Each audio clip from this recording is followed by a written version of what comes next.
Dari Sayyidina Ali Karomaulahu wajha berkata, Rasulullah Shallallahu Alaihi Wasallam bersabda, "Janganlah kalian berdusta atas namaku, karena sesungguhnya siapa yang berdusta atas namaku pasti masuk neraka." Dikeluarkan oleh Bukhari pada kitab ketiga, Kitab Ilmu dan bab ke-38, bab dosa orang yang berdusta atas nama Rasulullah Shallallahu Alaihi Wasallam. Dari Anas radhiyallahu anhu berkata, sesungguhnya yang menahan diriku untuk memperbanyak riwayat hadits kepadamu, adalah karena Nabi Shallallahu Alaihi Wasallam bersabda, "Siapa yang berdusta atas namaku, maka ia telah menyiapkan tempatnya di neraka." Dikeluarkan oleh Bukhari pada kitab ketiga, Kitab Ilmu dan bab ke-38, bab dosa orang yang berdusta atas nama Rasulullah. Abu Hurairah radhiyallahu anhu berkata, Nabi Shallallahu Alaihi Wasallam bersabda, "Siapa yang berdusta atas namaku dengan sengaja, maka berarti dia telah menyiapkan tempatnya di dalam neraka." Dikeluarkan oleh Bukhari pada kitab ketiga, Kitab Ilmu dan bab ke-38, bab dosa orang yang berdusta atas nama Rasulullah. Al-Mughirah radhiyallahu anhu berkata, aku telah mendengar Nabi Shallallahu Alaihi Wasallam bersabda, sesungguhnya semua dusta tidak sama dengan berdusta atas namaku. Siapa yang berdusta atas namaku dengan sengaja, berarti dia telah menyiapkan tempatnya di neraka. Dikeluarkan oleh Bukhari pada kitab ke-23, Kitab Jenazah dan bab ke-34, bab hal-hal yang dibenci dari meratapi orang yang telah meninggal dunia.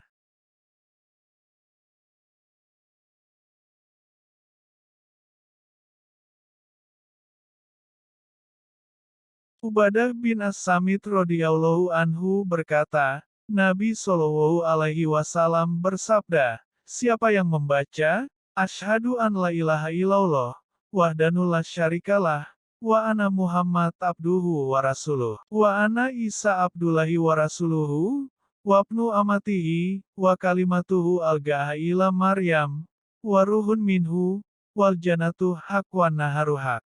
Aku percaya bahwa tiada Tuhan kecuali Allah yang Esa, dan tiada sekutu baginya, dan bahwa Nabi Muhammad hamba Allah dan utusannya, dan bahwa Isa juga hamba Allah dan utusannya.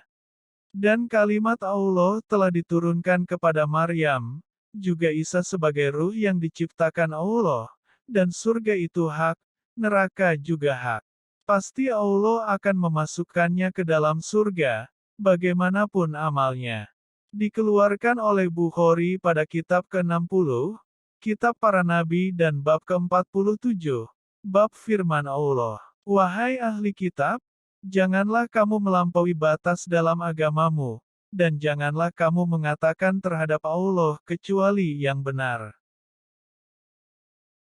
Mu'az bin Jabal radhiyallahu anhu berkata, ketika aku sedang mengikuti di belakang kendaraan Nabi Shallallahu Alaihi Wasallam, tiada jarak antara aku dengan Nabi Shallallahu Alaihi Wasallam, kecuali bagian belakang kendaraan itu.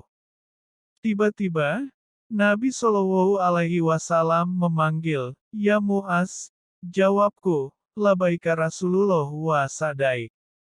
Kemudian terus berjalan sejenak, lalu memanggil lagi, Ya Mu'az.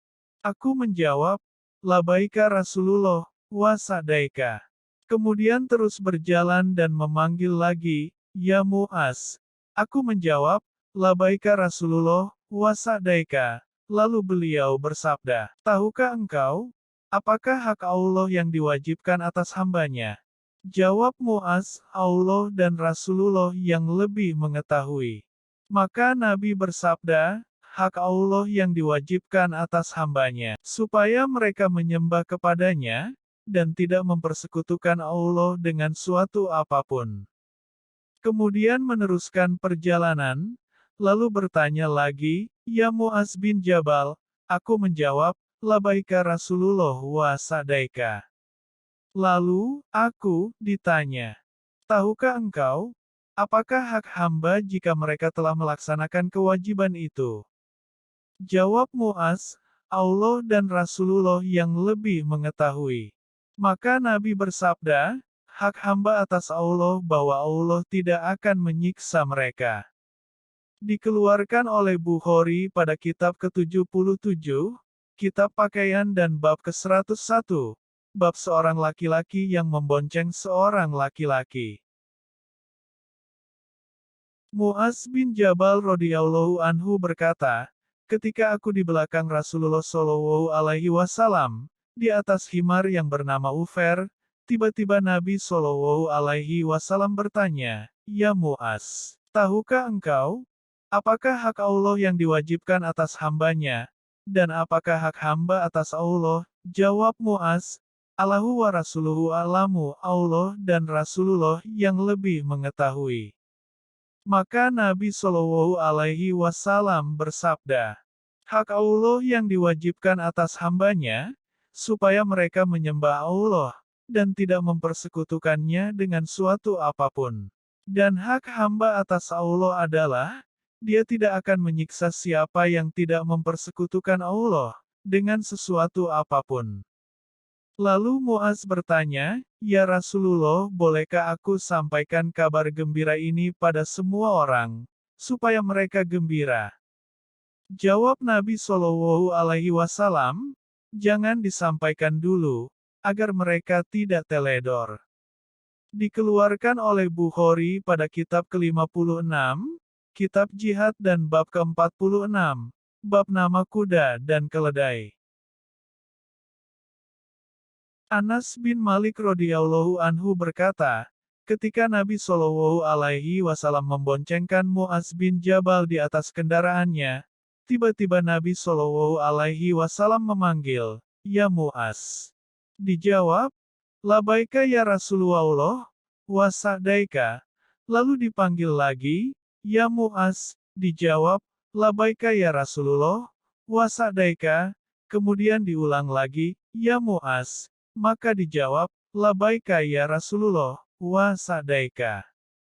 Lalu Nabi Shallallahu alaihi wasallam bersabda, tiada seorang pun yang bersyahadat, mempercayai bahwa tidak ada Tuhan kecuali Allah, dan bahwa Nabi Muhammad utusan Allah, dengan benar dari lubuk hatinya. Melainkan Allah mengharamkan dari api neraka. Muaz radhiyallahu anhu bertanya, bolehkah aku sampaikan hal itu pada orang-orang, agar mereka gembira? Nabi Shallallahu Alaihi Wasallam menjawab, jika diceritakan, mereka akan sembrono.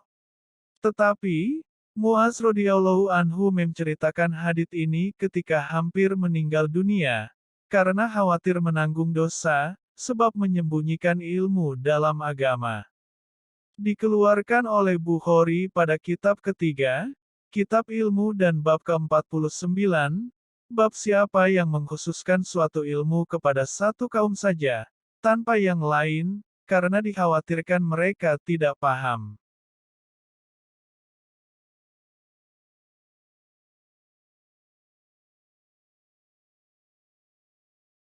Ayub al-Ansari radhiyallahu anhu berkata, ada seorang Badui yang menghadang Nabi Shallallahu alaihi wasallam di tengah jalan, lalu memegang kendali unta tunggangan Nabi Shallallahu alaihi wasallam dan bertanya, "Ya Rasulullah, ceritakan kepadaku amal yang bisa memasukkanku ke surga." Para sahabat bertanya-tanya, "Mengapa? Mengapa orang itu?"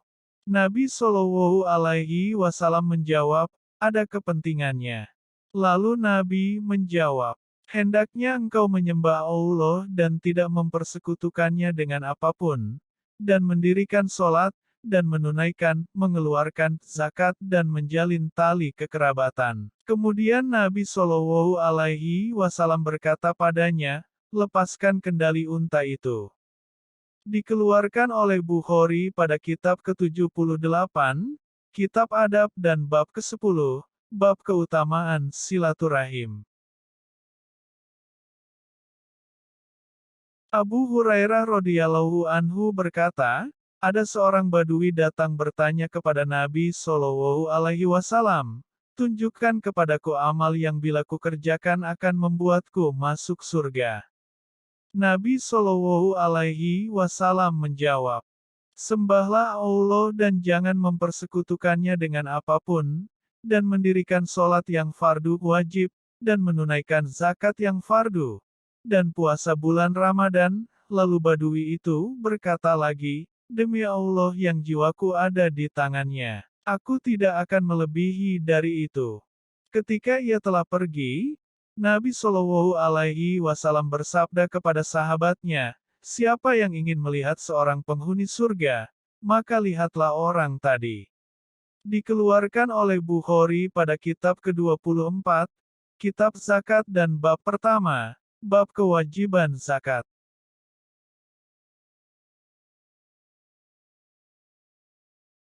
Ibnu Umar radhiyallahu anhu berkata, Rasulullah shallallahu alaihi wasallam bersabda, Islam didirikan di atas 5 perkara. 1. Percaya bahwa tiada Tuhan selain Allah, dan bahwa Nabi Muhammad utusan Allah. 2. Mendirikan salat. 3. Mengeluarkan zakat. 4. Haji ke Baitullah jika kuat melakukan perjalanan.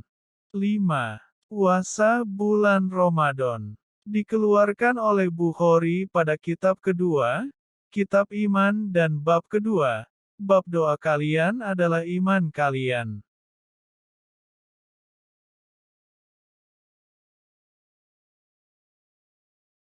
Abdullah bin Amr radhiyallahu anhu berkata, seseorang bertanya kepada Nabi Shallallahu Alaihi Wasallam, apakah yang baik dalam Islam? Nabi menjawab, memberi makan dan memberi salam pada orang yang engkau kenal atau tidak engkau kenal. Dikeluarkan oleh Bukhari pada kitab kedua, kitab iman dan bab ke-6, bab memberi makan dalam Islam. Abu Musa radhiyallahu anhu berkata, sahabat bertanya, ya Rasulullah, apakah yang utama dalam Islam? Nabi Shallallahu Alaihi Wasallam menjawab, orang Islam lainnya selamat dari gangguan lidah dan tangannya. Dikeluarkan oleh Bukhari pada kitab kedua, kitab iman dan bab kelima, bab perkara apakah yang paling utama dalam Islam.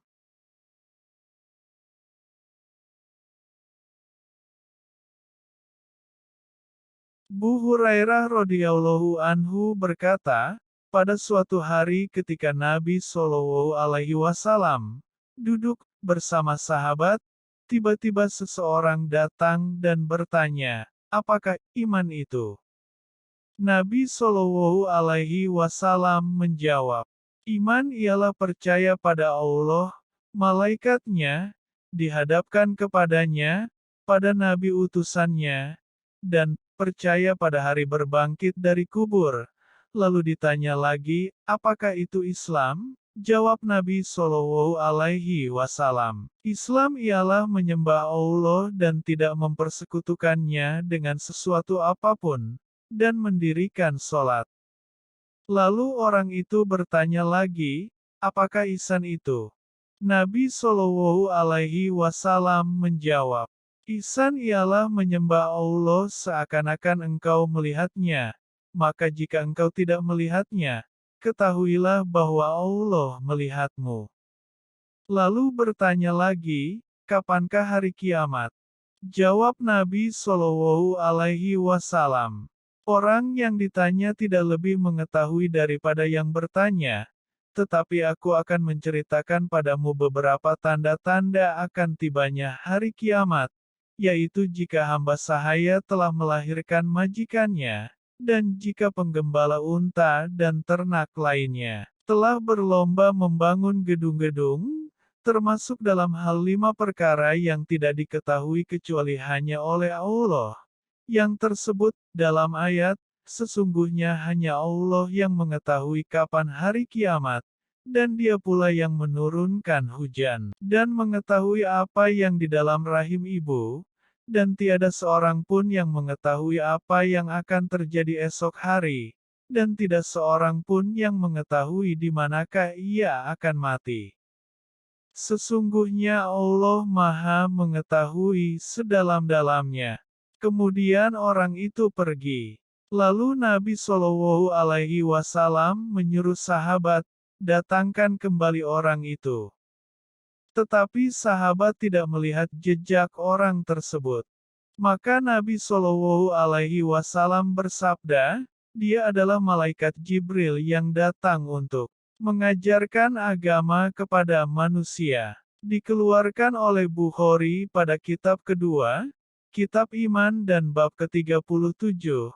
Bab pertanyaan Jibril kepada Rasulullah Shallallahu Alaihi Wasallam tentang iman dan Islam.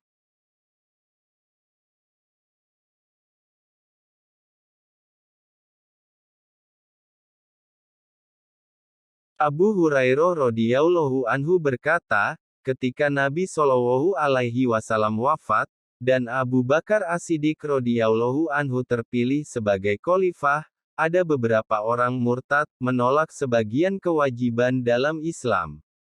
Maka Umar radhiyallahu anhu berkata kepada Abu Bakar radhiyallahu anhu, "Bagaimana, atau dengan alasan apakah engkau akan memerangi orang-orang itu? Padahal Nabi Shallallahu Alaihi Wasallam telah bersabda, Aku diperintah agar kalian memerangi orang-orang itu sehingga mereka mengakui la ilaha illallah, maka siapa yang telah mengakuinya, mengucapkannya, berarti terpelihara daripadaku harta dan jiwanya. Kecuali menurut hak Islam dan perhitungan mereka, terserah kepada Allah." Abu Bakar radhiyallahu anhu menjawab, "Demi Allah, aku akan memerangi orang yang membedakan antara kewajiban sholat dengan kewajiban zakat. Sebab zakat itu kewajiban harta kekayaan. Demi Allah jika mereka menolak kewajiban zakat meskipun seukuran anak kambing, yang biasa mereka serahkan kepada Nabi Shallallahu Alaihi Wasallam pasti aku akan perangi mereka karena menolak zakat itu." Kemudian Umar radhiyallahu anhu berkata, "Demi Allah, sungguh Allah telah membuka hati Abu Bakar, sehingga aku sadar bahwa itulah yang benar." Dikeluarkan oleh Bukhari pada kitab ke-24, kitab zakat dan bab pertama, bab wajibnya zakat. Abu Hurairah radhiyallahu anhu berkata, Rasulullah shallallahu alaihi wasallam bersabda, "Aku diperintah memerangi orang-orang sehingga mereka mengakui la ilaha illallah, maka siapa yang telah mengucap la ilaha illallah, maka telah terpelihara jiwa dan hartanya dariku kecuali menurut kewajibannya dalam Islam, dan perhitungannya terserah kepada Allah Ta'ala." Dikeluarkan oleh Bukhari pada kitab ke-56, kitab jihad dan bab ke-102, bab ajakan Nabi Shallallahu Alaihi Wasallam untuk memeluk Islam dan mengakui kenabian. Ibnu Umar radhiyallahu anhu berkata, Rasulullah Shallallahu Alaihi Wasallam bersabda, "Aku diperintah memerangi orang-orang sehingga mengucapkan kalimat syahadat bahwa tiada Tuhan selain Allah dan Nabi Muhammad utusan Allah. Mendirikan sholat dan menunaikan zakat, maka bila mereka telah mengerjakan semua itu berarti telah terpelihara darah dan harta mereka dariku kecuali dengan hak dalam Islam dan perhitungan mereka, terserah kepada Allah." Dikeluarkan oleh Bukhari pada kitab kedua, kitab iman dan bab ke-17, bab apabila mereka bertobat, mendirikan sholat, dan membayar zakat, maka lapangkanlah jalan mereka.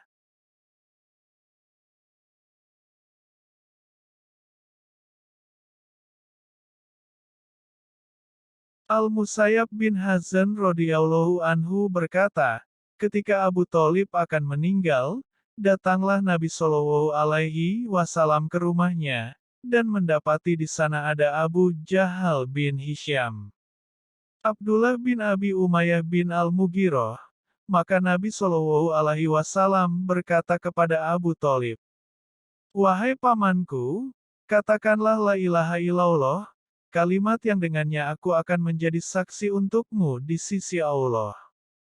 Lalu Abu Jahal dan Abdullah bin Abi Umayyah berkata, "Hai Abu Tholib, apakah engkau akan meninggalkan agama Abdul Muthalib?"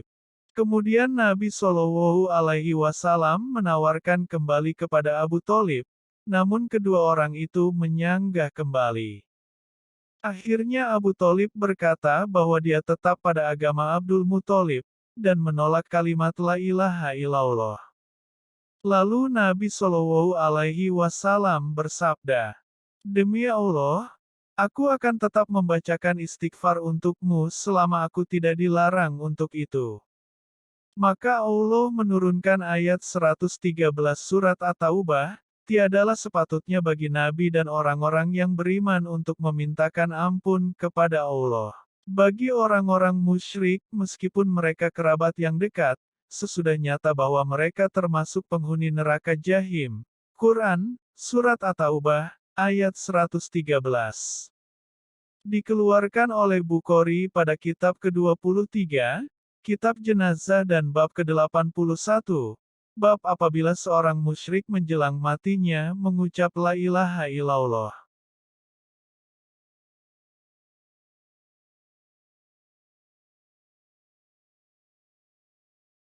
Tolhah bin Ubaidillah radhiyallahu anhu berkata, ada seseorang dari Najd datang kepada Nabi Shallallahu Alaihi Wasallam. Dalam keadaan terurai rambutnya, lalu ia mendekat kepada Nabi Shallallahu Alaihi Wasallam, sampai bisa didengar dengung suaranya tetapi tidak dapat dimengerti apa yang ditanyakannya. Tiba-tiba ia bertanya tentang Islam. Maka Rasulullah Shallallahu Alaihi Wasallam bersabda, 5 kali salat dalam sehari semalam. Ia bertanya lagi, apakah ada kewajibanku selain itu? Nabi Shallallahu Alaihi Wasallam menjawab, tidak, kecuali jika engkau mau sholat sunnah. Lalu Nabi Shallallahu Alaihi Wasallam bersabda, dan puasa pada bulan Ramadan. Orang itu bertanya lagi, apakah ada lagi puasa yang wajib atasku selain itu? Jawab Nabi Shallallahu Alaihi Wasallam, tidak, kecuali jika engkau mau puasa sunnah.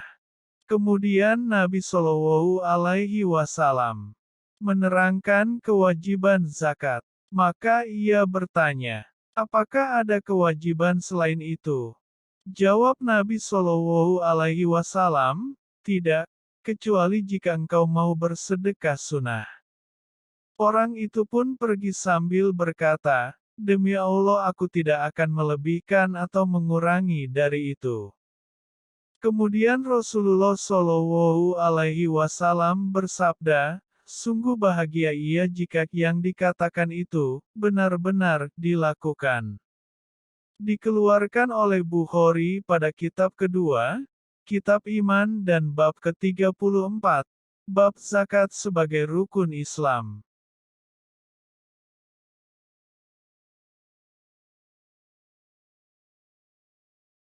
Anas radhiyallahu anhu berkata, Nabi Shallallahu Alaihi Wasallam bersabda, 3 sifat, siapa yang melakukannya pasti dapat merasakan manisnya iman. 1. Cinta kepada Allah dan Rasulullah, melebihi cintanya kepada yang lain. 2. Cinta kepada sesama manusia, semata-mata karena Allah. 3. Enggan tidak suka kembali kepada kekafiran, sebagaimana enggan tidak suka dimasukkan ke dalam api neraka. Dikeluarkan oleh Bukhari pada kitab kedua, Kitab Iman dan bab ke-9, bab manisnya iman.